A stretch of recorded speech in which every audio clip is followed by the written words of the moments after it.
Good to see you again. You guys have more in your everyday life. If someone's like, hey, we're gonna have the broccoli in our tent. I do, I think it's right. What? No, we just, I mean, it's your lingo. Yeah. Pretty sure I see it in my life, and now that you mention that, everybody knows. But they'd be like, are you really pleased because you don't do that? So, maybe that's how we're done.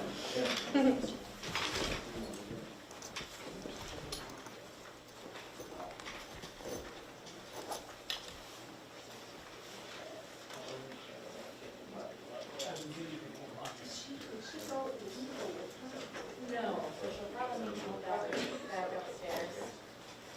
Jeff, my boss is mad at you. Huh? My EP was like bored. You ready to take it? Why do you have to go get a GPU? Yeah. We're not gonna do that, 'cause we're nice. We're playing, being team Grand Rapids. Yes.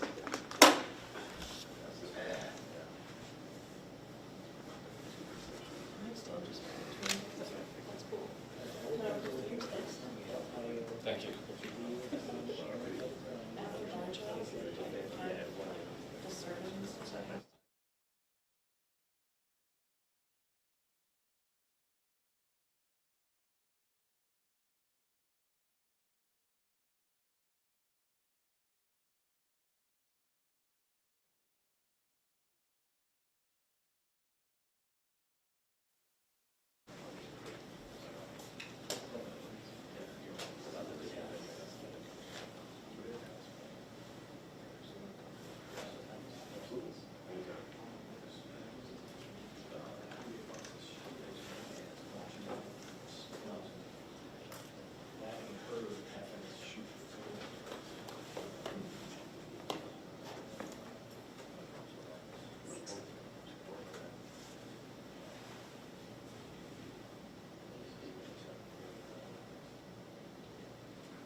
All right.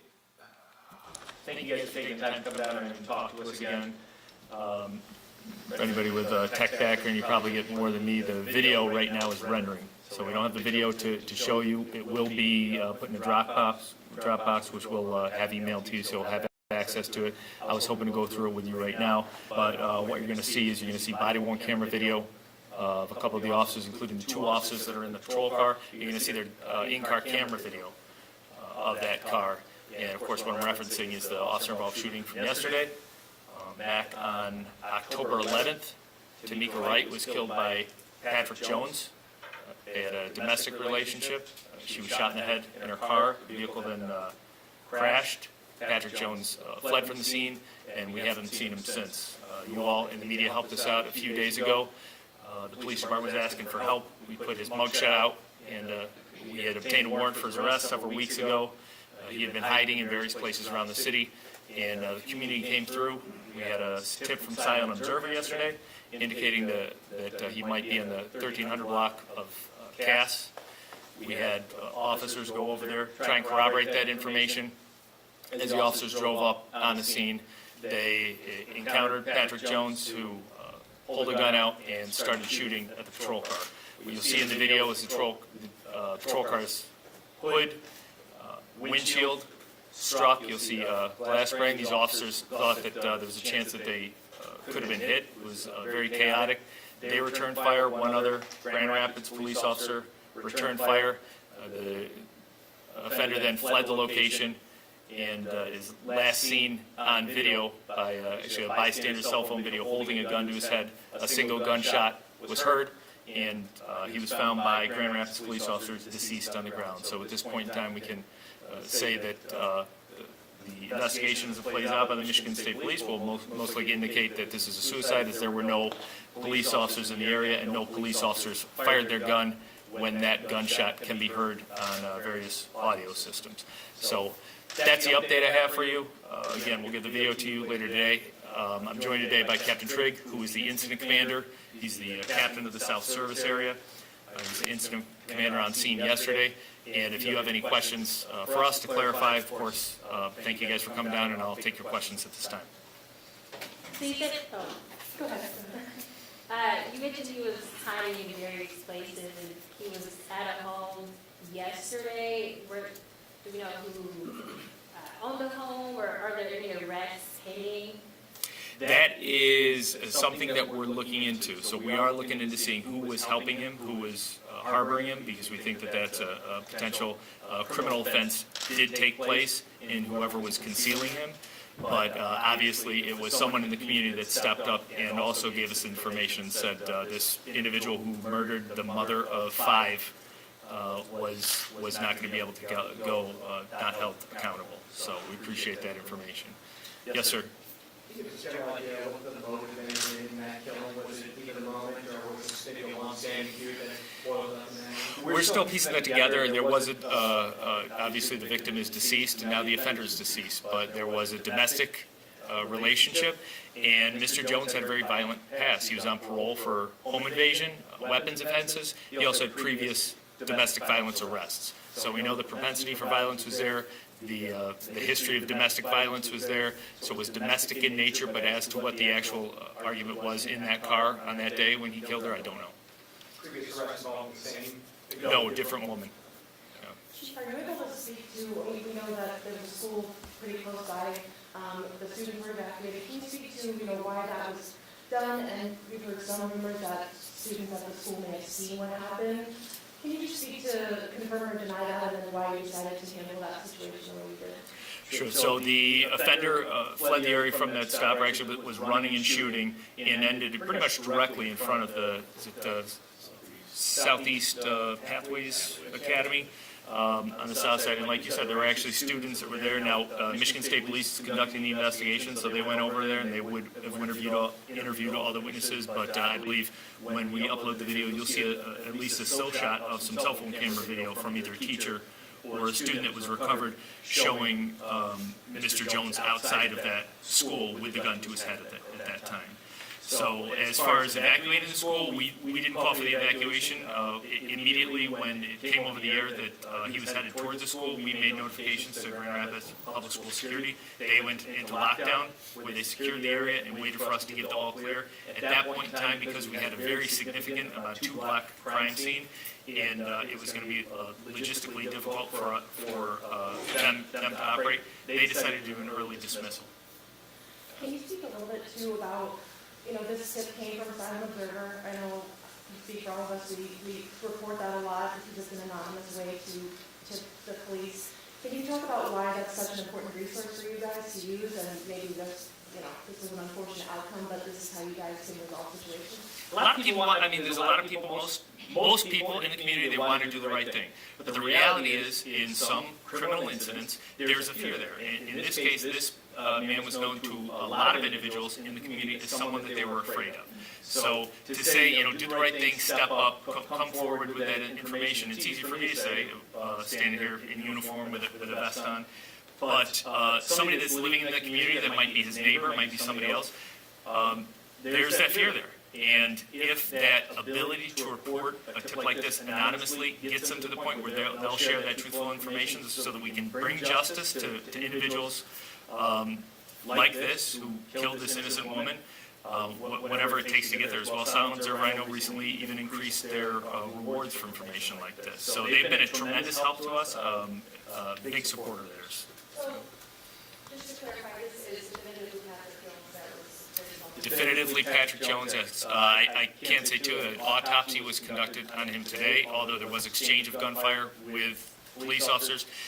The only gunshot wound that he sustained was the self-inflicted one to his head. Family members have said that Patrick said that he did not kill Tamika. Can you describe what evidence you have against him? You know what, all I know is a warrant was approved by a judge who thoroughly reviewed all the evidence. I didn't review the case myself, so I can't give you everything, but I'd say typically in that case, we'll have the individuals who were in the area as witnesses. If there's 2 individuals in a car, one is murdered with a gunshot and one is seen fleeing from the car, that's extremely good circumstantial evidence.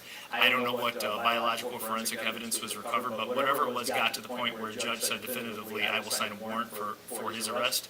So, this information I could get back to you and share with you in the future. And to clarify, we don't know whose house he was at yesterday. We have information, we've identified the address and everything, we're not sharing that at this time, and I don't want to interfere with the Michigan State Police investigation as well. Have you been in touch with Tamika Wright's family after yesterday? I'm sure there's a lot of emotions on both sides. Have you been able to be in touch with them? We had detectives on scene that had a connection with both Tamika Wright and actually Patrick Jones's family as well. So between us and the Michigan State Police as well, we've connected with families, yes. Yes, sir. You know at least one person who says her second-floor apartment was at a bullet hole because of the shooting. Were you aware of any other random gunfire that ended up getting any dwellings or anything else? While the investigation is not ours, I will say that we were on scene quite a bit helping out the Michigan State Police, and I did see them processing a couple cars, which looked like they had already also been hit by gunfire. I don't know at this point in time, but perhaps they knew how many rounds total were fired. I do know that there was an extra magazine. Patrick had at least 2 magazines on him, so that's a significant amount of rounds that could have been fired. I think that'll all probably come out in the investigation in the end. That's right, yeah, it was a 9mm semi-automatic handgun, yeah. So can you explain what happened at Jefferson and LaBelle, like did the whole incident start there? Sure, and what you'll be able to see when the video is turned over to you guys is Grand Rapids police officers, 2 of my special response team officers, had received information that an individual fitting the description of Patrick Jones was in the area. They drove up. There was, it's a cold day. There's not that many people on the street.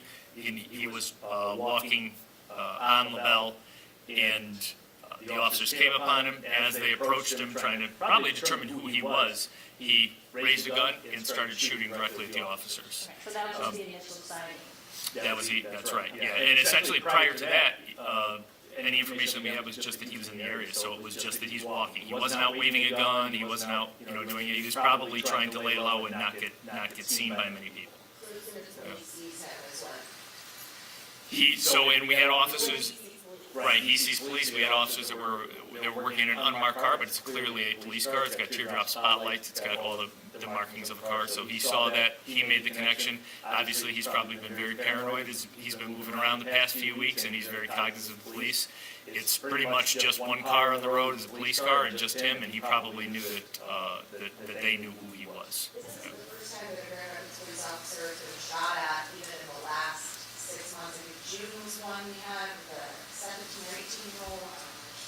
Can you talk about, like, based on your experience, how common is it for people to be shooting at police? We've had two, and this is the second time in 2 weeks that we've had somebody try and murder one of our officers. So it's very uncommon. I hope it gets much more uncommon, but it's very unsettling. I know this is a very specific case with a wanted killer that's on the loose. It's an inherently dangerous situation, but it's still very unsettling. We just had an officer, when our canine was stabbed, that individual had shot at police officers before that. So I know these two officers, I spoke to them last night, the ones that were in the squad car that received the fire. Once you see the video and you see how close these officers came to death, extremely disturbing, and I know that I have a strong, obviously, concern for the well-being of the officers. We have a great wellness program here, but very unsettling once you see the video. And can you talk about, too, because these officers, special response team has been utilized in numerous different ways, but is this the first time that they've been executing, like looking for a homicide suspect in this way? Is it important that it's a special response team that's there, specialized in things like this when it's identified? They have enhanced training. Like, for example, when we have a SWAT-type incident, they're the ones that are trained to engage in that. However, as you said, we use them well. I know Captain Tring used them to do door-to-door canvassing in the South Service area, as did Captain Dixon in the East Service area there. So they can do it all, from community engagement to literally barricade situations. It was that team that made entry when our canine Eli was stabbed. So this is something that they are a discretionary resource, that they're a group that's not always tied down to 911 calls. And in fact, prior to this incident, during the day, they were doing foot patrol downtown. And this incident happened, and they said, who's available? And these guys are highly trained, and nothing really catches them off guard. This is something that will catch anyone off guard, and I think it's very disturbing once you see the video. So, normally you're able to walk through the video and set it observing.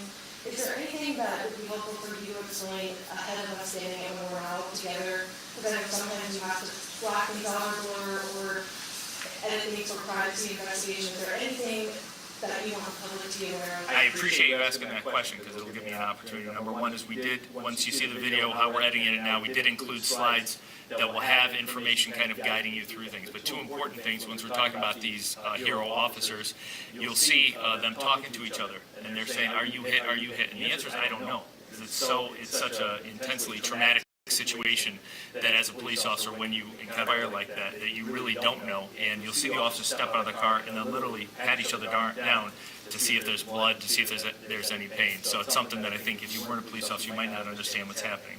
That's one thing. And the second thing you'll see is, I believe we included some footage of the first officer arriving on the scene where Mr. Jones has died. We included that was to show you there was a lot of speculation of, did the police shoot him, did he shoot himself? It's to show you that there are no police officers around. Having said that, if it was a police officer that shot Patrick Jones, because of everything that happened, I have no doubt that it would have been justified. Chief, just clarifying, there was more than 2 officers there, LaValle and Jefferson? There were several officers on foot. There were 2 officers right there at that location in the car. They were the closest, and they were the only ones that Patrick Jones obviously saw, determined to be police officers. And then once the shots were fired, I had my radio on in my office. I was listening, and a lot of officers were listening. In a matter of moments, there were numerous police officers down there. Yeah. And you'll see many police officers on the video because of that. And finally, were there 2 officers that fired or 3? There were only 2. Yesterday, I believe I said there were 3 officers that fired. There were only 2 officers that fired. 1 fires from inside his patrol vehicle. 1 fires from outside where he's standing. Yeah.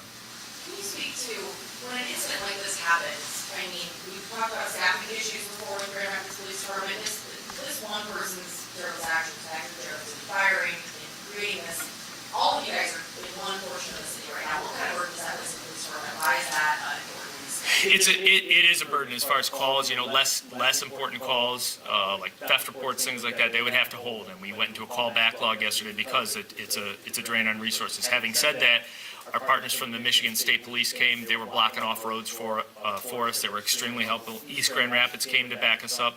They helped out. So that release of burdens, and pretty quickly we were able to get some of our officers back into the role of being able to cover the entire city effectively. But any big incident like this, it is a tremendous drain on resources.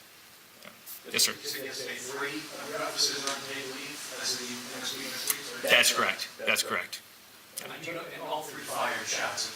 So there's 3 officers that are on administrative paid leave, and that's one of the officers that was in the vehicle that was struck that did not fire, one of the officers that was in the vehicle that was struck that did fire, and then another police officer that fired but was not in that car. I appreciate you guys coming down here very much. Thanks for taking the time. Sorry that the video is still rendering, but it should be hopefully just moments till you get it. And if there are any follow-up questions, once the video is done rendering, have it. Absolutely, reach out. I'll be available. Probably be here all night. Just to clarify, he didn't come out of the house, he was walking down the street. When the officers encountered him, he was near the house where we had information from, but they didn't indicate whether or not he actually came out of that house or not. We weren't able to put that together before this went down. Gotcha. Did he jump across the school property, or do you know? He was close. I believe he was possibly in the parking lot at some point in time. I believe one of our officers actually called out, and you'll hear it in the audio from the video, that he's running through the school, or he's running to the school, and that he's right in front of the school. How long typically are officers on leave after something like this happens where they're shot at? So what we'll make sure that they don't return to full duty until the prosecutor makes a determination of whether or not there's some criminal action that he's going to take against the police officers. But we'll make sure that they get access to a counselor, make sure that they go to a stress debriefing program, and make sure that they're in the right place before they even come back to work. Once they're in work, while we're waiting for that word from the prosecutor, we'll have them work in the training unit or some other administrative job where they can help out until they're ready to get back to full duty. All right, thanks. I'll say goodbye one more time. I appreciate you guys for coming down. Thank you.